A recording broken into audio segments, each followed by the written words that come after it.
Hi வணக்கம். நான் Jane banking minutes சேனலுக்காக இன்றைக்கி இந்த வீடியோவில் என்ன பார்க்க போகிறோம் அப்படின்னா, யோனோ எஸ்பிஐ ஆப் வந்து நீங்கள் ஆல்ரெடி ஒரு ஃபோனில் யூஸ் பண்ணிகிட்டு இருக்கீங்க அப்படின்னா, சப்போஸ் அந்த ஃபோனை விட்டுட்டு இன்னொரு புது ஃபோன் வாங்கிட்டீங்க, இல்லை ஃபோன் மாற்றுறீங்க அப்படின்னா, புது ஃபோனில் வந்து எப்படி யோனோ ஆப்பை இன்ஸ்டால் பண்ணணும், அப்போ வந்து என்னென்ன ஸ்டெப்ஸ்லாம் நீங்கள் ஃபாலோ பண்ணணும் அப்படின்னு சொல்லிட்டு இன்றைக்கி வீடியோவில் டெமோ காட்ட போகிறேன். அதாவது first time YONO mobile banking, அதாவது எஸ்பிஐயோட மொபைல் பேங்கிங் எப்படி ரெஜிஸ்டர் பண்ணுறது அப்படின்னு காட்ட போகிறது இல்லை.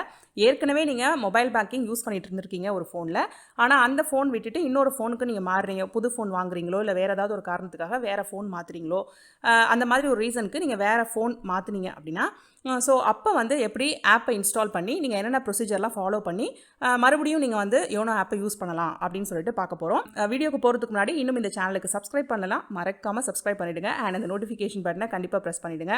அண்ட் இந்த வீடியோ உங்களுக்கு பிடிச்சிருக்கு, யூஸ்ஃபுல்லாக இருக்குன்னு நினச்சிங்கன்னா மறக்காமல் வீடியோக்கு ஒரு லைக் கொடுங்க. ஓகே, இப்போ நம்ம வீடியோக்கு போகலாம்.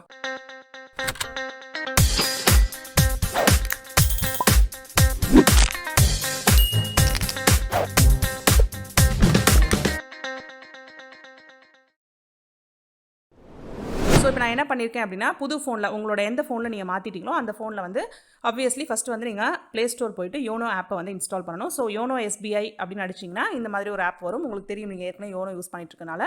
ஸோ புது ஃபோனில் இப்போ நம்ம யோனோவை இன்ஸ்டால் பண்ண போகிறோம்.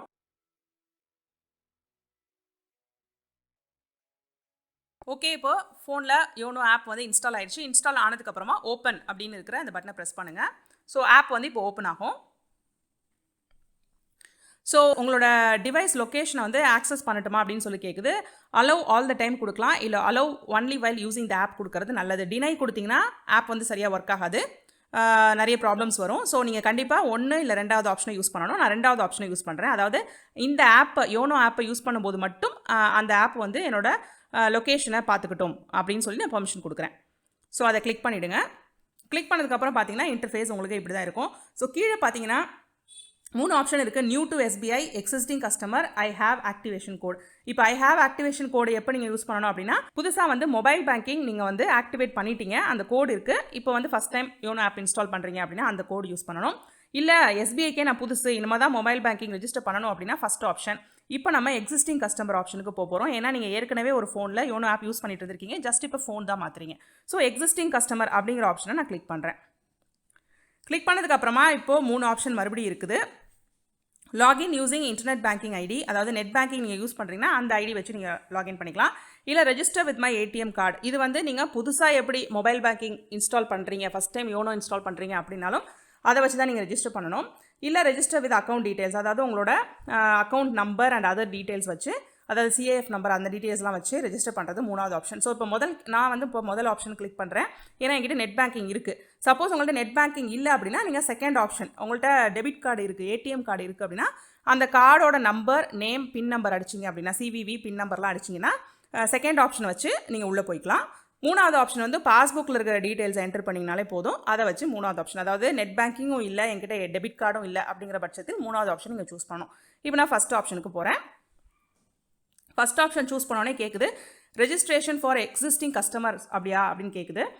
ஸோ என்கிட்ட வந்து ஏற்கனவே இருக்குது, நெட் பேங்கிங் ஐடி என்கிட்ட இருக்குது அப்படிங்கிறனால எஸ் கொடுக்குறேன். உங்ககிட்ட இல்லைனா நீங்கள் நோ கொடுக்கணும். ஸோ இப்போ நான் இருக்கிறனால எஸ்ன்னு கொடுக்குறேன். ஸோ இப்போ net banking user name and password, அதாவது இன்டர்நெட் பேங்கிங்கில் நீங்கள் எப்படி லாகின் ஆவீங்களோ அந்த யூசர் நேம் பாஸ்வேர்டு நான் டைப் பண்ணுறேன். ஓகே, இப்போ என்னோட யூசர் ஐடி அண்ட் பாஸ்வேர்ட் நான் என்டர் பண்ணிட்டேன். என்டர் பண்ணதுக்கப்புறமா கீழே இருக்கிற ரைட் ஆரோவை ப்ரெஸ் பண்ணுங்கள், சப்மிட்னு கொடுங்க. ஸோ கொடுத்தோன்னே என்ன கேட்குன்னா, எம்பினை யூஸ் பண்ணிக்கலாமா அப்படின்னு சொல்லிட்டு உங்கள்கிட்ட கன்சென்ட் கேட்குது. அதை வந்து எக்னாலஜின்னு சொல்லிட்டு ஆட்டோமேட்டிக்காக அது டிக்காகி தான் இருக்குது. ஓகே, ஸோ இந்த கன்சென்ட் டு யூஸிங் எம்பின் வந்து இதில் என்ன சொல்லியிருக்கு அப்படின்னா, எம்பின் வந்து ஒரு டிவைஸ்க்கு தான் செட் பண்ணுவோம். ஸோ நீங்கள் டிவைஸ் மாற்றும் போது கண்டிப்பாக வந்து ஒரு டிவைஸில், அதாவது ஒரு ஃபோனில் செட் பண்ண எம்பின் வந்து இன்னொரு ஃபோனுக்கு யூஸ் பண்ண முடியாது. ஸோ நீங்கள் வந்து புதுசாக தான் எம்பின் வந்து செட் பண்ணணும். ஸோ அதான், ஸோ நீங்கள் பழைய ஃபோனில் செட் பண்ண எம்பின் வந்து இப்போ இந்த புது ஃபோனுக்கு நீங்கள் செட் பண்ணிங்கன்னா அது வந்து யூஸ் பண்ண முடியாது. ஸோ இதுக்கு நீங்கள் அக்னாலஜ்னு கொடுத்துட்டு நெக்ஸ்ட்டுன்னு கொடுங்க. கொடுத்தோன்னே இப்போ புதுசாக ஒரு எம்பின் நீங்கள் செட் பண்ணணும். இந்த எம்பின் பார்த்தீங்கன்னா 6 டிஜிட்டில் இருக்குது. ஸோ அந்த 6 டிஜிட்டும் நீங்கள் நம்பர் தான் செட் பண்ண போகிறீங்க. ஆனால் இதில் வந்து நீங்கள் டைப் பண்ணுற 3 கான்சிக்யூட்டிவ் நம்பர்ஸ், அதாவது 3 அடுத்தடுத்த நம்பர்ஸ் வந்து ஒரே நம்பராக இருக்கக்கூடாது. ஃபார் எக்ஸாம்பிள் 666 இல்லை 444 அப்படின்னு வந்து வரிசையாக ஒரே நம்பர் ரிப்பீட் ஆகக்கூடாது. அது மட்டும் இல்லாமல் உங்களோட பிறந்த தேதி பிறந்த தேதியை யூஸ் பண்ணி இப்போ வந்து ஃபார் எக்ஸாம்பிள் உங்களோட date of year of birth வந்து 1993 வச்சுப்போம். அப்போது இதில் வந்து 1993 22 அப்படின்னு வந்து நீங்கள் வைக்க முடியாது, இல்லை 22 1993 அப்படின்னு வந்து வைக்க முடியாது. ஏன்னா உங்களோட டேட் ஆஃப் பர்த்தை நீங்கள் யூஸ் பண்ணுறதுக்கு பெர்மிஷன் கிடையாது. இது வந்து செக்யூரிட்டி ரீசனுக்கு தான். உங்கள் டேட் ஆஃப் பர்த் இருந்துச்சுன்னா யார் வேணாலும் ஈஸியாக கெஸ் பண்ணலாம் உங்களோட பின் நம்பர் என்னன்னு. ஸோ முக்கியமாக இது ரெண்டும் வந்து நீங்கள் பர்த் காம்பினேஷன் இருக்கவே கூடாது. அட்லீஸ்ட் 3 நம்பர் வந்து வெவ்வேறு நம்பராக இருக்கணும். அப்புறம் மிச்சம் இருக்கிற 3 நம்பர் சேர்ந்து இருக்கக்கூடாது ஒரே நம்பராக. அதாவது 555 அப்படின்னு ஒன்றா இருக்கக்கூடாது. அதே மாதிரி குறைஞ்சபட்சம் 3 நம்பர் வந்து புது நம்பராக இருக்கணும். ஸோ இந்த விதிகளை பின்பற்றி நீங்கள் வந்து இந்த புது எம்பினை டைப் பண்ணணும். இப்போ நான் என்னோட புது எம்பினை டைப் பண்ணுறேன். ஓகே, என்னோட புது எம்பினை ஃபஸ்ட்டு மேலே ஒரு வாட்டி டைப் பண்ணுங்கள். அடுத்தது கீழே அதே எம்பினை திரும்ப டைப் பண்ணுங்கள். டைப் பண்ணிவிட்டு நெக்ஸ்ட்டுன்னு கொடுங்க. கொடுத்தோன்னே இப்போ உங்களோட மொபைல் நம்பருக்கு ஒரு ஓடிபி வரும், வந்துருச்சு.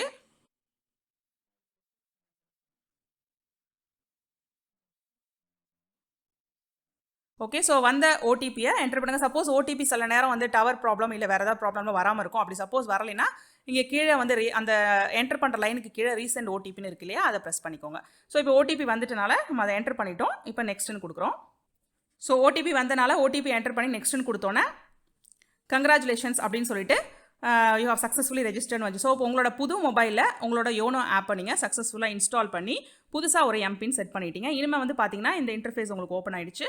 ஸோ இனிமேல் உங்களோட புது மொபைல் ஃபோனில் நீங்கள் வந்து யோனோ ஆப்பை பழைய எப்படி யூஸ் பண்ணிட்டு இருந்தீங்களோ அதே மாதிரி ஃபீச்சர்ஸோட யூஸ் பண்ணலாம். ஸோ என்ன அப்படின்னா நீங்கள் ஃபோன் மாற்றினீங்க, டிவைஸ் மாற்றினீங்க அப்படின்னா அந்த பழைய டிவைஸில் யூஸ் பண்ண எம்பினையும் யூஸ் பண்ண முடியாது.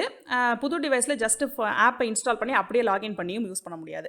ஸோ புது டிவைஸில் நீங்கள் புதுசாக வந்து சில விஷயங்களை செட் பண்ணணும். அது என்னென்ன பண்ணணும் அப்படின்னு சொல்லிட்டு தான் இன்றைக்கி வீடியோவில் நான் டெமோ காமிச்சேன். அதே மாதிரி எம்பின் செட் பண்ணுறதும் சில விதிமுறைகள் இருக்குது, அதையும் இன்றைக்கி நான் உங்களுக்கு டெமோ காமிச்சேன். ஸோ இன்றைக்கி நான் ஷேர் பண்ண இந்த இன்ஃபர்மேஷன் உங்களுக்கு ரொம்ப யூஸ்ஃபுல்லாக இருந்திருக்கும்னு நான் நினைக்கிறேன். அப்படி நீங்கள் நினச்சிங்கன்னா மறக்காமல் இந்த வீடியோவை லைக் பண்ணுங்கள் அண்ட் உங்கள் ஃப்ரெண்ட்ஸ் கூட இந்த இன்ஃபர்மேஷனை ஷேர் பண்ணுங்கள். இன்னும் இந்த சேனலுக்கு சப்ஸ்கிரைப் பண்ணனா மறக்காமல் சப்ஸ்கிரைப் பண்ணிவிட்டு அந்த நோட்டிஃபிகேஷன் பட்டனையும் ப்ரெஸ் பண்ணிவிடுங்க. இதே மாதிரி இன்னொரு யூஸ்ஃபுல் இன்ஃபர்மேஷனோட நான் உங்களை அடுத்த வீடியோவில் சந்திக்கிறேன். Until then, it's bye from Jane. நன்றி, வணக்கம்.